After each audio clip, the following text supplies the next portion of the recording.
Mesdames et messieurs, bonjour. Vous êtes sur l'élan africain et vous avez bien raison.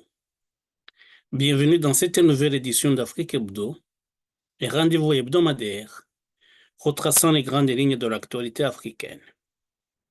Au sommaire ce dimanche du 14 juillet 2024, nous irons encore une fois au Kenya, où le président William Ruto a limogé la quasi-totalité de ses ministres. Le chef de l'État kényan cède ainsi à la pression de la rue et espère que ce geste calmera les contestations qui visent de façon intense l'ensemble de son administration. Un rapport de l'ONU accuse l'Ouganda de soutenir les rebelles du M23. L'Ouganda dément bien sûr, alors que la République démocratique du Congo indique qu'elle privilégie le dialogue avec son voisin de l'Est.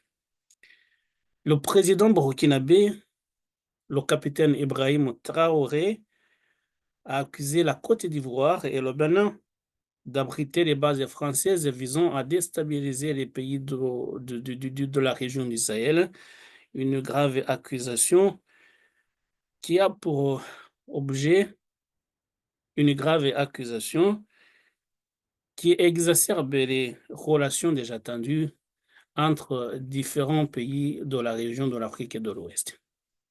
Bienvenue encore.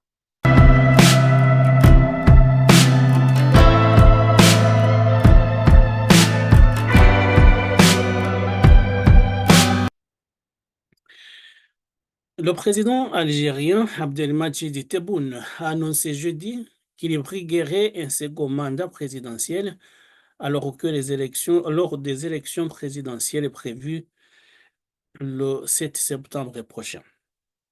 Abdelmadjid Tebboune, âgé de 78 ans, devrait remporter sans problème un deuxième et dernier mandat de 5 ans après avoir obtenu le soutien des principaux partis politiques ainsi que des organisations de la société civile. En réponse au sujet de nombreux partis politiques et non politiques, d'organisations de jeunes, j'annonce mon intention de me présenter pour un second mandat, comme le permet la Constitution, et le peuple algérien aura le dernier mot à ce sujet, a déclaré le président algérien lors d'un entretien avec la presse dont des extraits ont été publiés sur le site de la présidence algérienne. Abdelmadjid Tebboune avait remporté la dernière élection marquée par une forte abstention avec 58% des voix. Il avait succédé à Abdelaziz Bouteflika, poussé à la démission en 2019 sous la pression de l'armée et du Irak et mouvement de contestation populaire. Abdelaziz Bouteflika est finalement décédé en septembre 2021. Abdelmadjid Tebboune sera en concurrence avec les dirigeants de l'opposition, mais ceux-ci sont perçus comme fragmentés et faibles.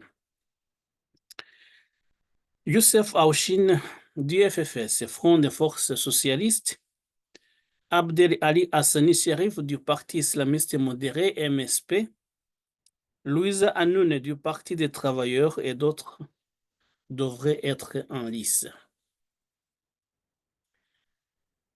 Le président kényan William Ruto a limogé jeudi l'ensemble de son gouvernement, à l'exception du ministre des Affaires étrangères, cédant ainsi à la pression des manifestations à l'échelle nationale qui ont créé la plus grande crise de ces 2 années de présidence.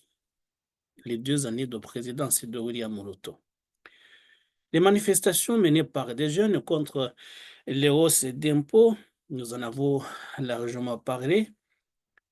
Donc, des impôts qui étaient prévus ont débuté dans le calme, mais ont dégénéré en violence. Tu vois, au moins 39 personnes lors des manifestations avec la police, des affrontements avec la police le mois dernier. Certains manifestants ont brièvement pris l'assaut le Parlement avant que William Ruto n'abandonne les nouvelles taxes qu'il avait envisagées dans son projet de loi de finances. Je m'engagerai immédiatement dans des consultations approfondies entre différents secteurs et formations politiques et avec d'autres Kenyans, tant dans le secteur public que privé, dans le but de mettre en place un gouvernement à base élargie, a déclaré William Ruto dans un discours télévisé à la nation, ajoutant qu'il annoncerait des mesures supplémentaires plus tard. William Ruto a également limogé le procureur général, mais a déclaré que le poste de vice-président n'était pas affecté. Écoutons William Ruto dans son adresse à la nation kenyane. Even with the progress we have made, I am acutely aware that the people of Kenya have very high expectations of me. And they believe that this administration can undertake the most extensive transformation in our nation's history. Recent events that necessitated the withdrawal of the finance bill, which will require a review and reorganization of our budget and fiscal management, have brought us to an inflection point. Upon reflection, listening keenly to what the people of Kenya have said, and after a holistic appraisal of the performance of my cabinet and its achievements and challenges, I have today, in line with the powers given to me by Article 1521 and 1525B of the Constitution and Sections 12 of the Office of the Attorney General's Act, decided to dismiss with immediate effect all the Cabinet Secretaries and Attorney General of the Republic of Kenya, of the Cabinet of Kenya, except the Prime Cabinet Secretary and Cabinet Secretary for and Cabinet Secretary for Foreign Affairs and Diaspora Affairs. And of course, the office of the Deputy President is not affected in any way.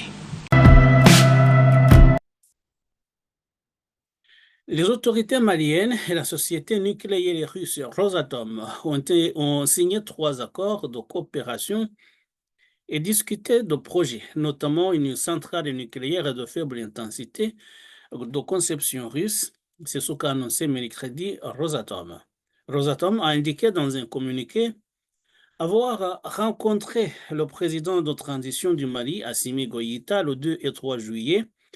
Elle a mené des négociations avec les responsables maliens chargés de l'économie, de l'énergie et de l'éducation. En plus de discuter d'un projet stratégique visant à construire une centrale nucléaire de faible puissance et de conception russe au Mali, les responsables maliens et Rosatom ont parlé de projets de production d'énergie solaire et d'exploration géologique, selon nos communiqués. Rosatom n'a pas donné de détails sur le projet de centrale nucléaire de faible puissance qui pourrait être construite au Mali. Les parties sont convenues de continuer à maintenir des contacts étroits et de coordonner périodiquement leurs positions à mesure que les travaux conjoints progressent, selon le communiqué de Rosatom. Actuellement, la seule centrale nucléaire opérationnelle sur le continent africain se trouve en Afrique du Sud, près du Cap, bien que Rosatom en construise une autre en Égypte. Un méga accord sur l'énergie nucléaire de 9600 MW entre l'Afrique du Sud et la Russie a été contrecarré par une contestation judiciaire en 2017, alors que la présidence de l'ancien président Jacob Zuma était en proie à des scandales. Le premier ministre éthiopien Abiy Ahmed a rencontré mardi le général Abdel Fattah al-Burhan, chef de l'armée soudanaise, devenant ainsi le premier dirigeant étranger à lui rendre visite dans sa capitale de guerre, Port-Soudan, depuis le début du conflit entre l'armée et les paramilitaires des forces de soutien rapide des FSR.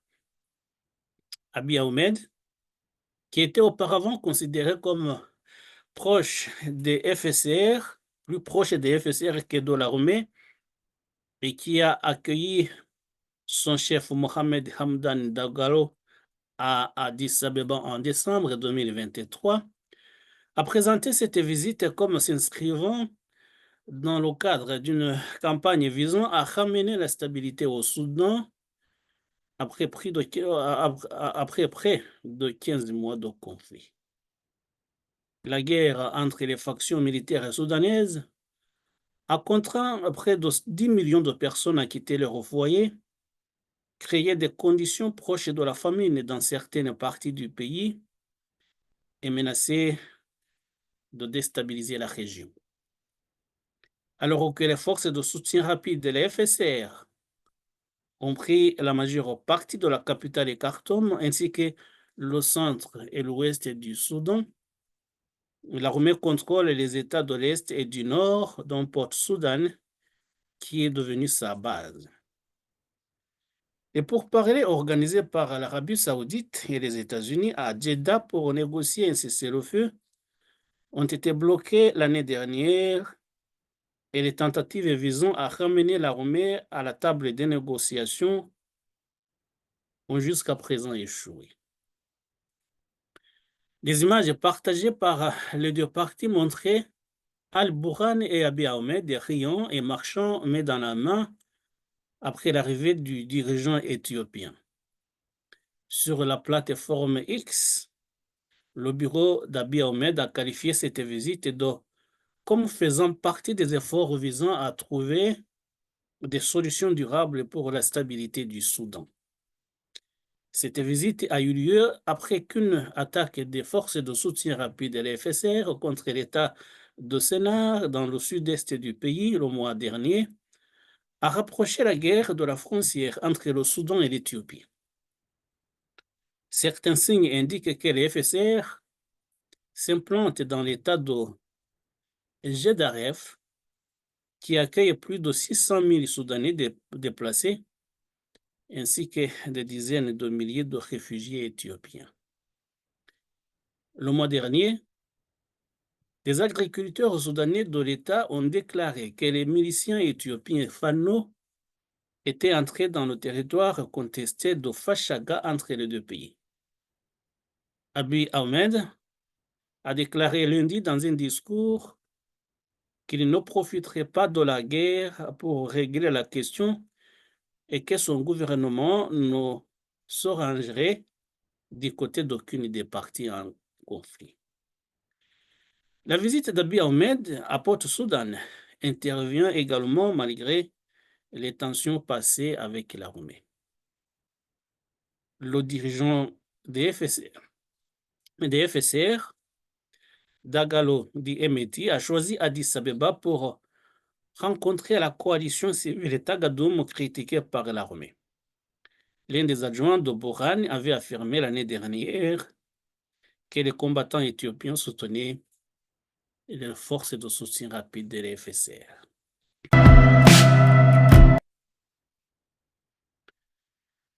L'armée ougandaise a apporté son soutien au groupe rebelle M23 opérant dans l'est de la République démocratique du Congo, indique le rapport des Nations Unies, alors que l'escalade des affrontements dans ce pays alimente des craintes de nouveaux conflits généralisés. L'Ouganda a nié toute implication, affirmant qu'il coopérait étroitement avec les forces gouvernementales congolaises.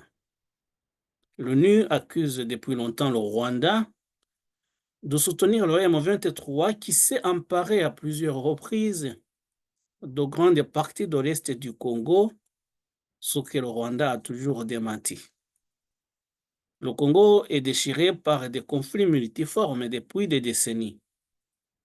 L'Ouganda et le Rwanda ont envahi le pays en 1996 et 1998 dans le but, selon eux, de se défendre contre les milices locales, l'Ouganda mène toujours des opérations conjointes avec les troupes congolaises contre une milice ougandaise dénommée ADF NALU. Les troupes ougandaises faisaient partie d'une force régionale déployée en novembre 2022 pour surveiller un cessez-le-feu avec le M23. Les autorités congolaises ont demandé le retrait de la force l'année dernière. C'était la force de la communauté des États de l'Afrique de l'Est qui les jugeait inefficace. Depuis la résurgence de la crise avec le M23, l'Ouganda n'a pas empêché la présence des troupes du M23 et des forces de défense rwandaises, RDF, sur son territoire ou son passage, a déclaré le groupe d'experts du Conseil de sécurité des Nations Unies dans le rapport qui a été envoyé au comité des sanctions du Conseil de sécurité de l'ONU fin avril, puis aux membres du Conseil de sécurité au mois de juin dernier. Le groupe des Nations Unies a également déclaré avoir obtenu des preuves confirmant le soutien actif du M23 de la part des responsables de l'armée et du renseignement militaire, les dirigeants du M23, y compris le général Sultani Makenga, sanctionné, se rendant en Ouganda pour des réunions. En réaction, le porte-parole adjoint des forces armées ougandaises, Deo Akiiki, a déclaré que de tels propos, de tels rapports accusent à tort l'armée ougandaise, alors que ses relations avec les forces congolaises FARDC sont au beau fixe. Il serait fou, de notre part, de déstabiliser la même zone dans laquelle nous sacrifions tout pour la rendre stable, a déclaré Akiiki. Le rapport de l'ONU indique qu'environ 3 000 à 4 000 soldats rwandais combattaient l'armée congolaise aux côtés du M23. Le contrôle et la direction de facto de l'armée rwandaise sur les opérations du M23 rendent également le Rwanda responsable des actions du M23, ont indiqué les experts. Interrogé sur le contenu de ce rapport et le soutien apporté par l'Ouganda aux rebelles du M23, la ministre congolaise des Affaires étrangères a déclaré que son pays privilégie des canaux diplomatiques et de dialogue avec l'Ouganda. Nous écoutons la ministre congolaise des Affaires étrangères. Vous avez aussi évoqué le rapport du groupe des experts qui vient de sortir et qui évoque une possible présence et aussi collusion entre des éléments des UPDF et des M23 et des RDF. Je voudrais quand même rappeler le cadre global dans lequel tout cela se passe. Nous menons depuis déjà plus d'une année, en tout cas l'opération Shuja dans le Grand Nord du Congo, ensemble du Grand Nord du Kivu, avec les forces armées ougandaises, les UPDF.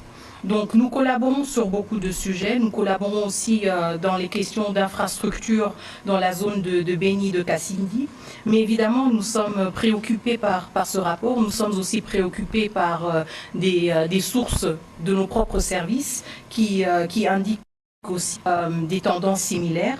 Je pense que dans le cadre de nos liens qui existent entre la République démocratique du Congo et l'Ouganda, les liens bilatéraux assez solides que nous allons soulever la question à travers le canal diplomatique évidemment, qui est le mien, mais aussi à travers d'autres canaux, comme par exemple au niveau de la défense, étant donné qu'à travers l'opération Shuja, nous avons quand même aussi des forats d'interaction et d'échanges assez fréquents et assez périodiques entre les FARDC et les UPDF. Donc soyez rassurés que cette question ne nous échappe pas, nous en sommes conscients et nous sommes consternés aussi par ces rapports et nous allons évidemment nous saisir cette question.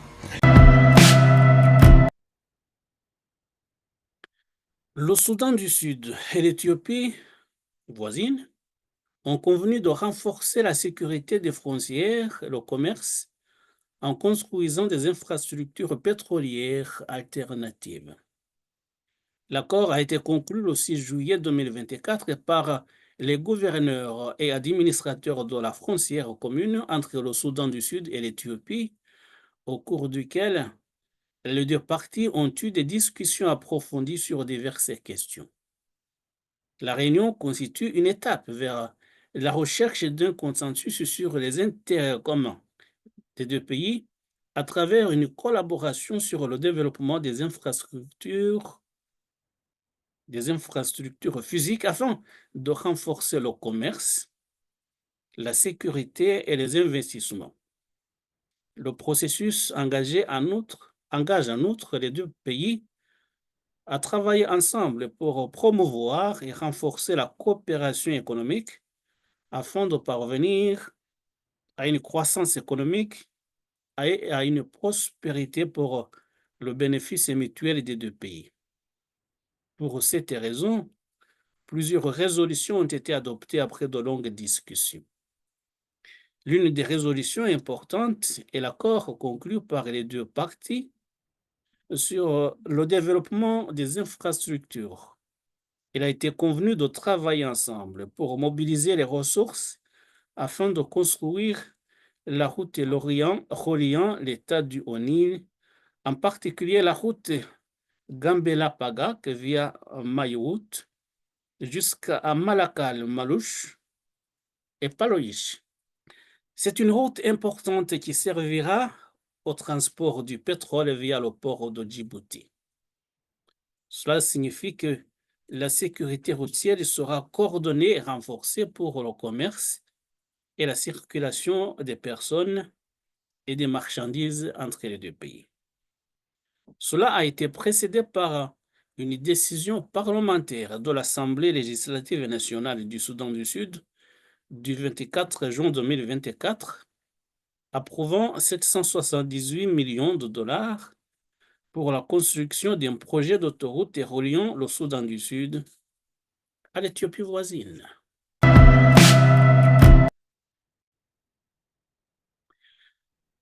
La ville sud-africaine du Cap et ses environs ont été frappés jeudi par de nouvelles tempêtes qui ont arraché les toits des maisons et provoqué des inondations généralisées, forçant au moins 4 500 personnes à quitter leurs maisons et endommageant au moins 15 000 structures, comme ont indiqué les autorités. Les conditions météorologiques dévastatrices ont commencé il y a une semaine.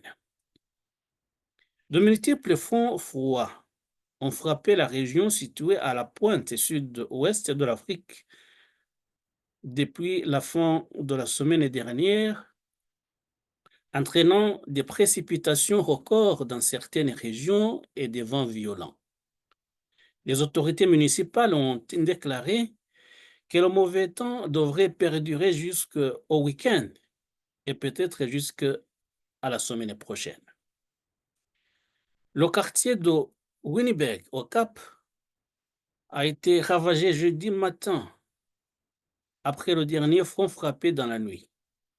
Et les vents violents ont emporté les toits, détruit des parties de maisons et d'autres bâtiments et fait tomber des poteaux électriques.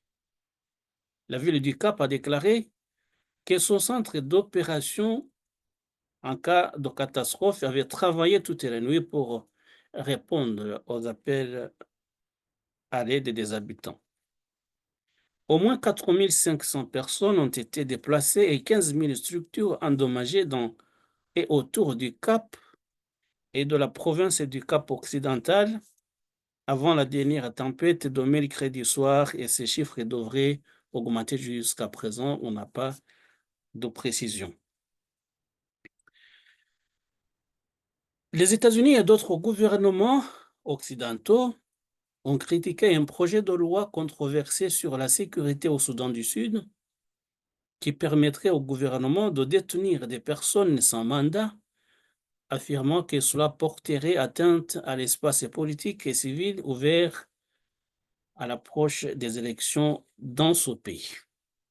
Le projet de loi sur la sécurité adopté par le Parlement le 3 juillet menace de faire échouer les pourparlers de paix en cours et fait craindre les arrestations arbitraires à l'approche des premières élections prévues le 22 décembre prochain. Le président Salva Kiir a 30 jours pour approuver ou opposer son veto à la loi. 9 envoyés occidentaux, dont les représentants des États-Unis et de la Grande-Bretagne, ont déclaré mercredi que la signature du projet de loi constituerait un frein à l'ouverture de l'espace politique et civique, condition préalable à la tenue des élections authentiques et pacifiques de décembre prochain. Les diplomates ont déclaré que le Sud-Soudanais devrait avoir le droit de participer librement à l'expression politique et civique sans crainte d'arrestation arbitraire ou d'intimidation de la part du personnel de sécurité. Dans un communiqué publié mercredi, le porte-parole du département d'État américain, Matthew Miller, a déclaré que le gouvernement de transition au Soudan du Sud doit agir de toute urgence pour créer un environnement dans lequel la population peut exprimer ouvertement et sans crainte ses opinions. La promulgation de cette loi dégraderait davantage l'espace politique et civique au Soudan du Sud, selon le communiqué. La loi s'est également révélée être un point de friction dans les négociations entre le gouvernement et le groupe d'opposition qui ne faisait pas partie de l'accord de paix de 2018, qui a mis fin à 5 années de guerre civile au cours de laquelle près de 400 000 personnes ont été tuées.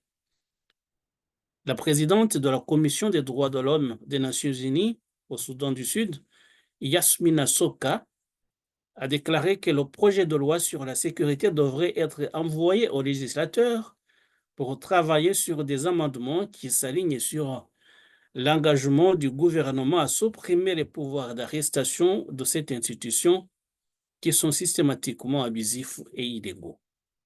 La Commission a signalé des violations des droits humains perpétrées par les agences de sécurité sud-soudanaises, notamment des détentions illégales au cours desquelles des victimes ont été torturées, nombre d'entre elles étant décédées en détention. Alors que le Soudan du Sud se prépare à ses premières élections générales depuis l'indépendance, indépendante obtenue en 2011, rappelons-le, les citoyens doivent pouvoir exercer leurs droits civils et politiques sans crainte de représailles, a déclaré Bani Afako, membre de la commission. En février, le Soudan du Sud a ratifié le pacte international relatif aux droits civils et politiques qui prévoit une protection contre les arrestations et détentions arbitraires et exige que toute personne arrêtée ou détenue soit traduite sans délai devant un juge, mais ce pays dispose d'un système judiciaire fragile. Les autorités du Burkina Faso ont annoncé avoir adopté un projet de code de la famille amendé qui criminalise l'homosexualité. Ce pays fait partie de 22 pays sur 54 États africains qui autorisent les relations homosexuelles qui sont passibles de la mort ou de longues peines de prison dans certains États. Le Burkina Faso est sous régime militaire depuis deux coups d'État successifs en 2022 et qui fait partie d'une confédération avec les régimes militaires du Mali et du Niger voisins. Dans un communiqué mercredi soir, le pouvoir politique du Burkina Faso a déclaré qu'elle avait adopté le projet de code de la famille amendé lors d'un conseil de ministres hebdomadaire supervisé par le président de la transition, le capitaine Ibrahim Traoré. Désormais, l'homosexualité et les pratiques assimilées sont interdites et punies par la loi, a déclaré le ministre de la Justice par intérim, Edasso Rodrigue Bayala, dans un communiqué de la présidence à l'occasion de la réunion. Pour que la loi entre en vigueur, elle devra passer un vote parlementaire puis être promulguée par le président de transition, le capitaine Ibrahim Traoré. Les droits LGBTQ ont été de plus en plus réprimés en Afrique au cours des 14 derniers mois. L'Ouganda a signé l'une des lois anti-homosexuelles les plus strictes au monde en mai de l'année dernière, tandis que les parlementaires du Ghana ont adopté à l'unanimité en février une loi qui intensifie la répression contre les pratiques homosexuelles. Donc, c'est au tour du Burkina Faso d'adopter une loi allant dans le même sens. Le Burkina Faso, qui par ailleurs a créé cette semaine un incident diplomatique dans la région. Dans un discours aux forces vives du pays jeudi, le capitaine Ibrahim Traoré a dénoncé l'établissement, selon ses dires, de bases françaises en Côte d'Ivoire et au Bénin qui visent à déstabiliser les pays du Sahel. Écoutons d'ailleurs le président justement à ce propos, le président Ibrahim Traoré. Nous n'avons rien contre le peuple ivoirien, mais nous avons quelque chose avec ceux qui dirigent la Côte d'Ivoire. Il y a bel et bien à Abidjan un centre des opérations pour déstabiliser notre pays. Personne ne peut le nier et nous vous ferons les preuves dans les jours suivants. Nous vous montrerons des preuves physiques. Vous allez comprendre de quoi nous parlons. Personne ne viendra nous dire qu'au Bénin, il n'y a pas de base française dirigée contre nous. Nous avons les preuves sous la main. 2 bases importantes.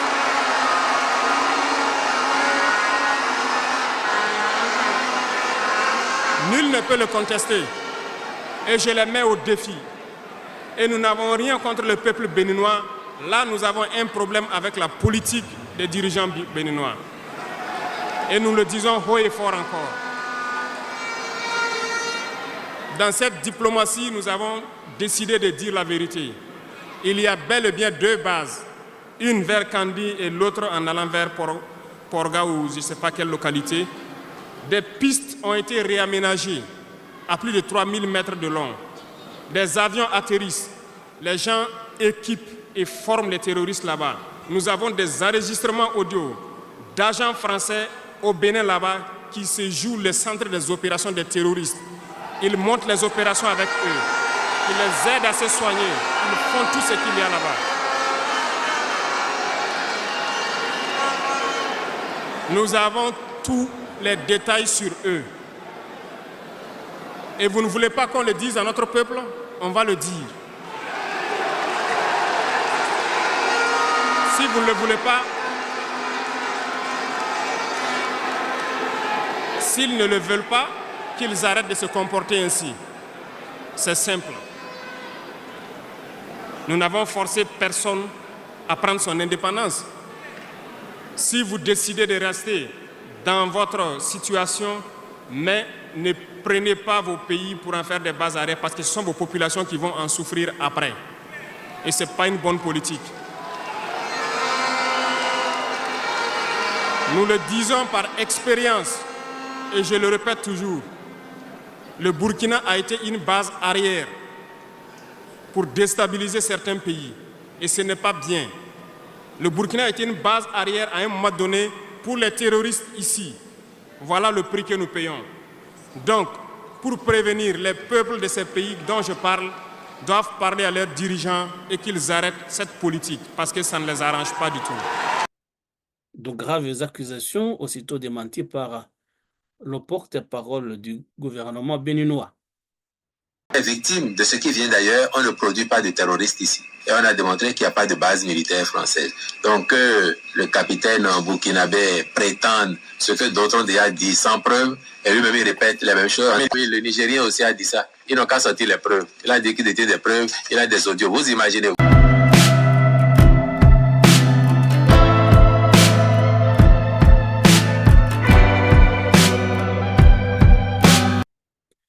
Et voilà, mesdames et messieurs, c'est la fin de l'édition d'Afrique Hebdo de ce dimanche 14 juillet 2024.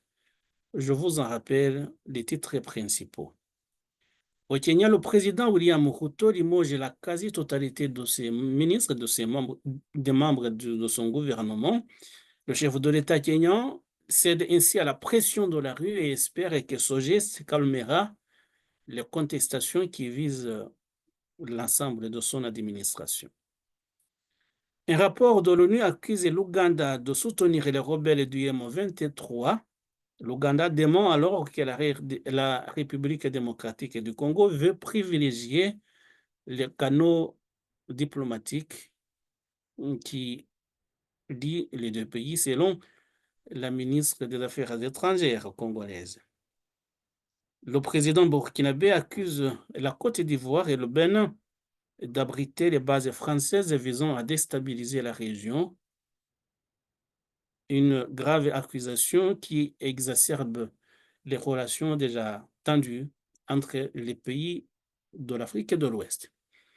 Mesdames et messieurs, je vous remercie d'avoir suivi cette édition d'Afrique Hebdo de ce dimanche 14 juillet 2024. Je vous retrouve avec plaisir dimanche prochain, 21 juillet 2024. Et d'ici là, portez-vous bien et passez une très excellente semaine. Au revoir.